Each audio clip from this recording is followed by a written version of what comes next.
What if sabihin ko sa'yo na ang tingin mo sa sarili mo ang pumipigil sa'yo para ma-fulfill mo ang purpose mo? Let me ask you this. Alam mo ba talaga kung sino ka sa harap ni God? Kasi hanggang hindi mo nakikita ang sarili mo, tulad ng kung paano ka nakikita ni God, hindi mo maaabot ang fullness ng calling mo. Ang totoo, walang ibang ikaw. Unique ang identity mo and si God mismo ang gumawa nito. Not just to live by, but for you to be great. Pero marami sa atin ang stuck sa comparison, stuck sa fear at sa mga kasinungalingan na nagsasabing hindi tayo enough. Ngayon, tutulungan kitang ma-break free at tumayo ng may tapang sa identity at purpose na binigay sa'yo ni God. Hi, this is ZS.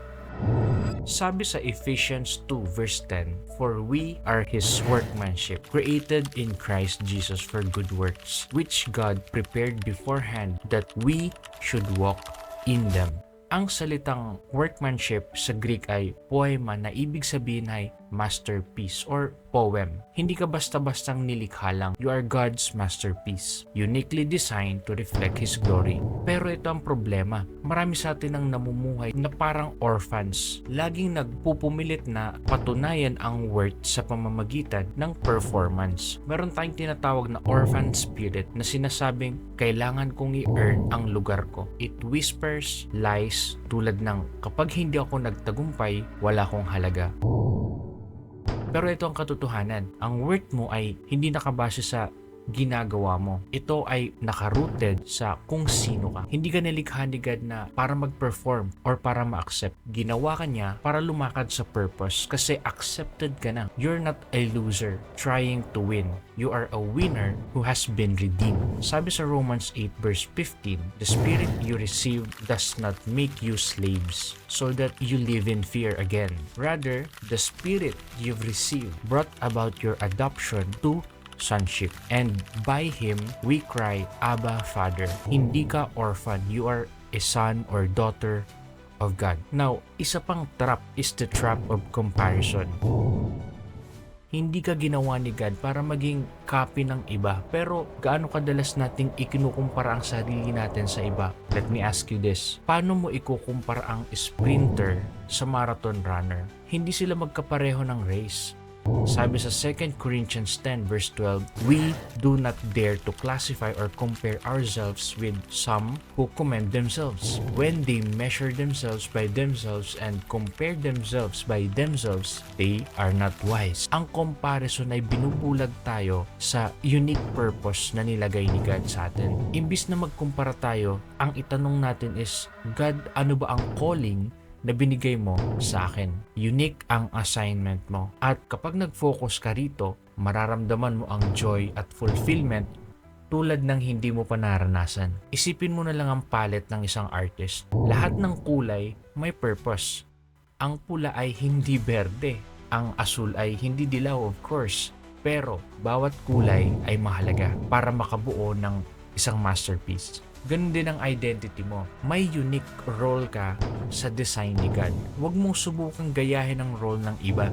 Just be yourself kung paano ka ginawa ni God, ayon sa kung paano ka ginawa ni God at pagkakagawa niya sa'yo. Now, pag-usapan natin ang purpose. Madalas iniisip natin na ang purpose ay tungkol sa malaking stage or malaking tagumpay. Pero madalas, nagsisimula ang purpose sa ordinary lamang. Tingnan natin si David. Isa siyang shepherd boy na nag-aalaga ng tupa sa kawalan. Pero ginawa niya ito ng may excellence. Nang dumating ang mga leon at mga oso para umatake, tinalo sila ni David. Hindi para sumikat, kundi dahil naintindihan niya ang responsibilidad niya. Now, ano ang tinuturo nito sa atin? Ang pagiging faithful sa ordinary ay ang naghahanda sa atin para sa extraordinary. Kagaya ng sinabi sa Zechariah 4 verse 10, "Do not despise the small beginnings, for the Lord rejoices to see the work begin." Si David hindi naging hari overnight. Naging hari siya dahil naging faithful siya sa field pa lang. Pareho rin sa'yo. Kahit sa classroom, sa boardroom, or sa living room ka lang, gawin mo ito ng may excellence. Nakikita ito ni God at ihinhanda ka niya para sa mas malaki pa. Remember na isa sa pinakamalaking moments sa buhay ni David ay ang tinalos Goliath ni David. Nang dumating siya sa battlefield, nilait siya ng kapatid niya. Why have you come here? And with whom did you leave those few ships? Pansinin mo ang mga denigrating term na ginamit ng kanyang kapatid. Mababasa natin to sa 1 Samuel 17 verse 28. Sinubukan siyang maliitin ng kapatid niya pero hindi hinayaan ni David na ma-define siya ng mga insulto. Alam niya kung sino siya. It takes a Goliath to reveal David. Minsan, ang challenges mo ay hindi na dyan para talunin ka. They are there to reveal you. Ang battles sa buhay mo ay ginagamit ni God para ipakita kung ano ang inilagay niya sa loob mo. Ang panalo ni David laban kay Goliath ay hindi lang tungkol sa tapang. Ito ay tungkol sa ating identity. Hindi siya humarap sa battlefield na iniisip, baka kaya ko to. Humarap siya na alam niyang ginawa ako para dito. Kapag may mahirap na hamon sa harap mo, huwag kang umatras. Sabihin mo sa sarili mo, I am made for this. God made me for this. Now finally, pag-usapan natin ng alignment. Ang totoong identity at purpose ay nanggagaling sa pag-align ng ating puso, yung puso mo, kay God. Sabi sa Acts 13 verse 22, I have found David, son of Jesse, a man after my own heart. He will do everything I want him to do. Ano ang ibig sabihin ng after God's heart? Ibig sabihin nito ay unahin siya, hindi ang sariling agenda. Magtiwala tayo sa timing niya kahit hindi mo pa ito naiintindihan at bitawan natin ang ating bitterness and yakapin natin ang refining process. Here's my reminder. Dale Mast, an author, said, bitterness is fellowshipping with the devil over your past. Kung gusto mong humakbang sa future mo, kailangan mong bitawan ang sakit at pagkadismaya ng nakaraan. I-align ang puso mo kay God at siya ang magdadirect ng iyong mga hakbang. Now, let me end with this. Hindi ka nandito ng aksidente. Ang identity mo ay isang masterpiece. Ang purpose mo ay divine. Tumigil ka na sa pag-strive, tumigil ka na sa pagkukumpara, at simulan mong yakapin kung sino ka ayon kay God. Sabi sa Isaiah 43 verse 1, Fear not, for I have redeemed you. I have called you by name. You are mine.